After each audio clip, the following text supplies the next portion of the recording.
Dear students, this is Praveen Kumar Agrawal from Management Department. Welcomes you in my today's lecture of Marketing Management. In today's lecture, we will discuss upon the concept of factors affecting choice of channel of distribution. इससे पहले हमने process of designing a channel system या steps in designing a channel system के topic को discuss किया था, जिसमें मैंने आपसे डिफरेंट स्टेप्स डिस्कस किए थे जिसके बेसिस पर कोई भी फर्म अपने चैनल सिस्टम को प्रॉपर्ली डिजाइन कर सकती है, ऑप्टिमम वे में डिजाइन कर सकती है। आज के लेक्चर में हम डिस्कस करेंगे कि जब चैनल ऑफ डिस्ट्रीब्यूशन को सिलेक्ट किया जाता है तो उसके रिगार्डिंग किन किन पर्टिकुलर फैक्टर्स को कंसीडर किया जाता है या कौन कौन से फैक्टर्स हैं जो चैनल ऑफ डिस्ट्रीब्यूशन की चॉइस को अफेक्ट करते हैं। तो कुछ पर्टिकुलर फैक्टर्स यहां मैंने डिस्कस किए हैं, जिसमें से the first one is that is market consideration। यहां मैंने जो फैक्टर्स हैं उनको डिफरेंट पार्ट्स में डिवाइड किया है। पहले मैंने डिस्कस किया इसमें मार्केट कंसिडरेशन, सेकंड है इसके अंदर product consideration, third one middleman consideration, fourth company consideration, fifth government rules and last one is the other factors. जिसमें से मैं पहले आपसे बात करूंगा अबाउट द मार्केट कंसिडरेशन, यानी कि मार्केट के पॉइंट ऑफ व्यू से किन किन फैक्टर्स को कंसीडर करना किसी भी पर्टिकुलर फर्म के लिए कंपलसरी है, उन फैक्टर्स को यहां मैं आपसे डिस्कस करूंगा। जिसमें पहला फैक्टर आता है that is the number of buyers, पहला फैक्टर है geographical concentration of market. Market की ज्योग्राफिकल कॉन्सेंट्रेशन क्या है ये देखना बहुत जरूरी है और उसके अकॉर्डिंग मार्केट चैनल को डिसाइड करना जरूरी है। यानी कि अगर किसी पर्टिकुलर प्रोडक्ट के जो कंज्यूमर्स हैं वो ऑल ओवर कंट्री के अंदर स्कैटर्ड हैं, तो इस केस में क्या होगा, अगर मैन्युफैक्चरर चाहे कि मैं डायरेक्टली गुड्स को डिस्ट्रीब्यूट कर दूं then it is not possible. तो इसके लिए जरूरी है कि इसको एक लॉन्ग चैनल ऑफ डिस्ट्रीब्यूशन को फोकस करना पड़ेगा, यानी कि एक पूरी चेन उसे डेवलप करनी पड़ेगी, रिटेलर्स की, होलसेलर्स की, सेमी होलसेलर्स की, होलसेलिंग एजेंट्स की, C&F एजेंट्स की, और उसके बेसिस पर अपने गुड्स को कंज्यूमर्स तक डिलीवर करना होगा। लेकिन अगर उसके जो कंज्यूमर्स हैं वो स्कैटर्ड ना होकर कॉन्सेंट्रेटेड है एक ही पर्टिकुलर प्लेस पर, तो उस केस में क्या कर सकता है, वो डायरेक्टली अपने प्रोडक्ट को कंज्यूमर्स तक सेल कर सकता है। इसके लिए वो सेल्स पर्सनल्स की हेल्प ले सकता है और उसके थ्रू कंज्यूमर्स को टारगेट करते हुए या टारगेटेड ग्रुप ऑफ कंज्यूमर्स को फॉलो करते हुए अपने प्रोडक्ट को प्रॉपर्ली कंज्यूमर्स तक अवेलेबल करा सकता है।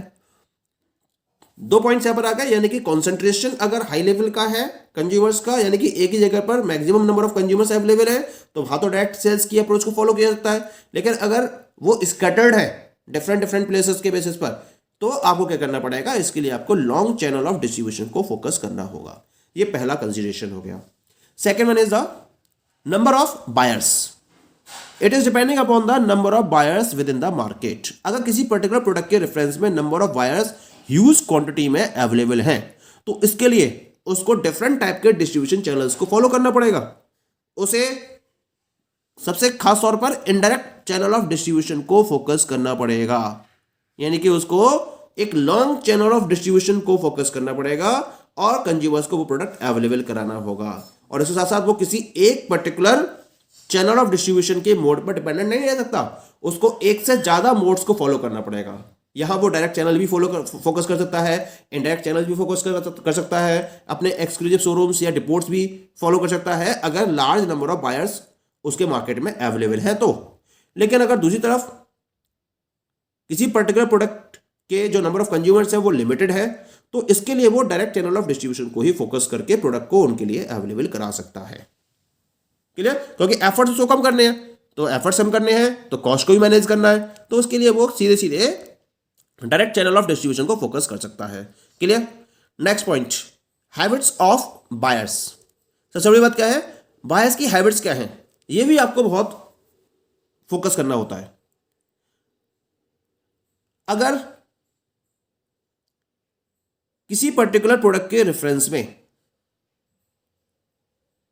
बायर्स डिफरेंट टाइप की फैसिलिटीज को फॉलो करना चाहते हैं, तो क्या करना पड़ेगा आपको, वो फैसिलिटीज को लुक आफ्टर करते हुए अपने चैनल डिजाइन को फोकस करना होगा।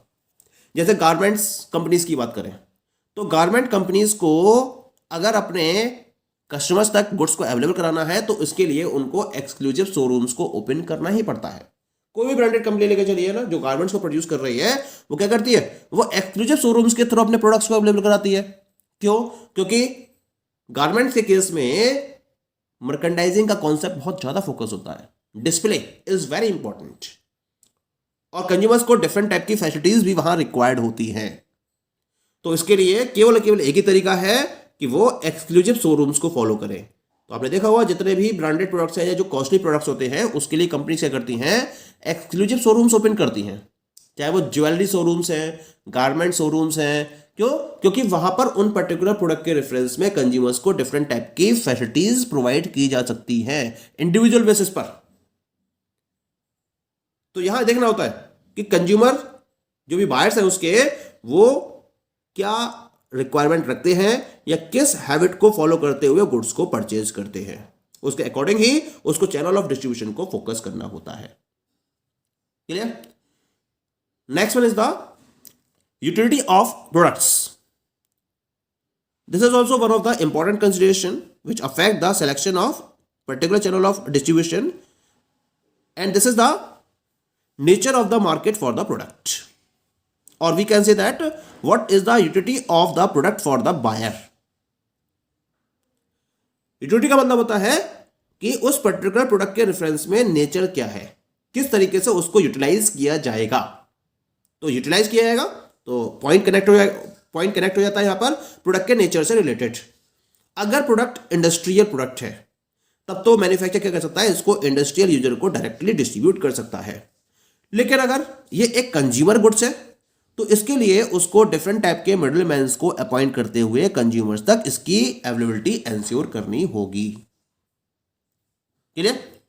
And the last one under market consideration is policies of competitors.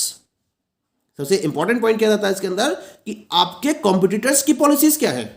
जो आपके कॉम्पिटिटर्स हैं मार्केट में, वो किस पर्टिकुलर चैनल ऑफ डिस्ट्रीब्यूशन को सेलेक्ट करते हुए अपने गुड्स को कंज्यूमर्स तक अवेलेबल करा रहे हैं। अगर मार्केट के अंदर मैक्सिमम कॉम्पिटिटर्स मिडिलमैन के थ्रू प्रोडक्ट्स को अवेलेबल करा रहे हैं या उसको डिस्ट्रीब्यूट कर रहे हैं, तो एंटरप्राइज को भी ऐसा करना जरूरी हो जाता है। That is very must. लेकिन अगर ऐसा नहीं है तो उस केस में ऑर्गेनाइजेशन क्या कर सकती है, ऑप्टिमम लेवल पर डिस्ट्रीब्यूशन चैनल को सिलेक्ट कर सकती है।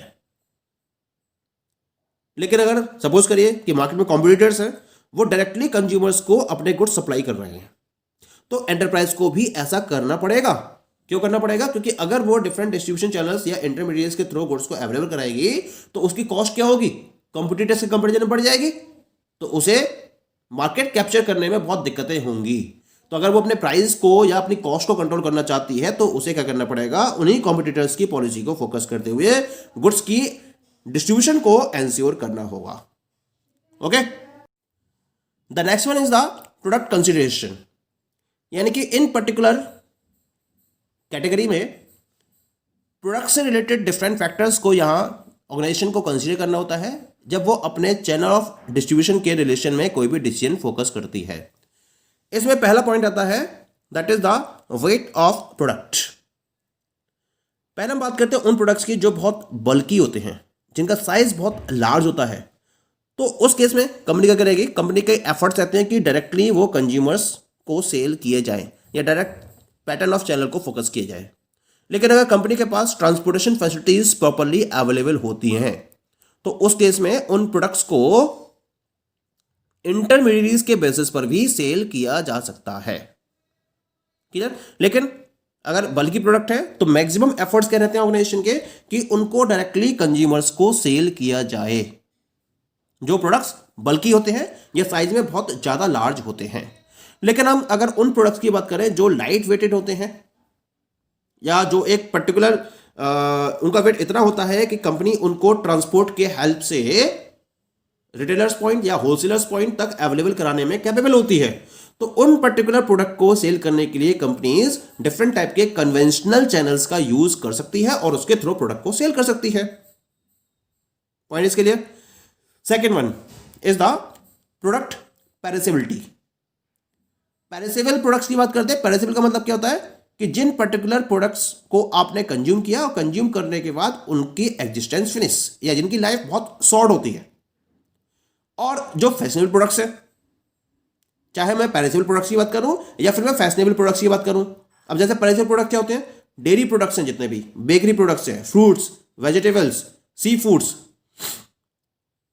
इनके लिए आपको क्या करना पड़ेगा, इस तरीके के चैनल ऑफ डिस्ट्रीब्यूशन को फोकस करना पड़ेगा जिनके थ्रू फास्ट डिलीवरी को एंश्योर किया जा सके, क्योंकि इनकी लाइफ क्या होती है, लाइफ शॉर्ट होती है, और लाइफ शॉर्ट होने की वजह से जितना जल्दी से जल्दी ये कंज्यूमर्स के पास या फाइनल कंज्यूमर्स के पास अवेलेबल होंगे उतना ही फर्म के लिए बेनिफिशियल होगा। तो इसके लिए ऐसे चैनल ऑफ सिस्टम्स को डिजाइन किया जाता है जिससे इन गुड्स की फास्ट डिलीवरी को एंश्योर किया जा सके। तो इसके लिए मोस्टली कंपनी क्या करती है, डायरेक्ट मार्केटिंग को फोकस करती हैं, क्योंकि अगर इनकी हैंडलिंग में रिपीटेशन को फॉलो किया जाएगा तो उससे क्या होगा, डिलेज बढ़ेंगे। तो अगर वो इंटरमीडिएट्स को फोकस करती भी है तो वो इस तरीके से फोकस करती है जिससे कि कम से कम वे में सेल्स का रिपीटेशन हो पाए, क्योंकि अगर सेल्स का रिपीटेशन ज्यादा होगा तो उस केस में इनकी डिले होगी, और डिले होगी तो ये कंज्यूमर या फाइनल कंज्यूमर्स तक राइट टाइम पर अवेलेबल नहीं हो पाएंगे, जिससे इनके डैमेज होने के चांसेस बढ़ जाएंगे और कंपनी को लॉस होगा। तो इसी वजह से जो पेरिसेबल प्रोडक्ट्स होते हैं उनके लिए कंपनीज मैक्सिमम वे में डायरेक्ट चैनल ऑफ डिस्ट्रीब्यूशन को फोकस करती है। Clear? And the next one is the technical nature. अब जो प्रोडक्ट्स है वो हम उन प्रोडक्ट्स की बात कर रहे हैं जो टेक्निकल नेचर के होते हैं, यानी कि जिनके साथ में टेक्नोलॉजी रिलेटेड होती है, जैसे कंप्यूटर्स है, लैपटॉप्स है। इनकी सेल के लिए company direct channel of distribution पर ज़्यादा भरोसा करती है, क्योंकि अगर वो डिफरेंट इंटरमीडिएट्स को फोकस करेगी तो उस केस में वो उस तरीके से उस टेक्निकल नेचर के प्रोडक्ट के बारे में प्रॉपर डिस्क्रिप्शन नहीं दे पाएंगे, प्रॉपर स्पेसिफिकेशन प्रोवाइड नहीं कर पाएंगे, या तो उनको प्रॉपरली ट्रेन किया जाए, this is one of the way.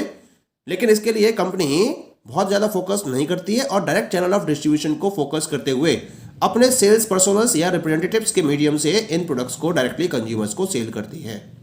Okay, the remaining points we will discuss in the next lecture.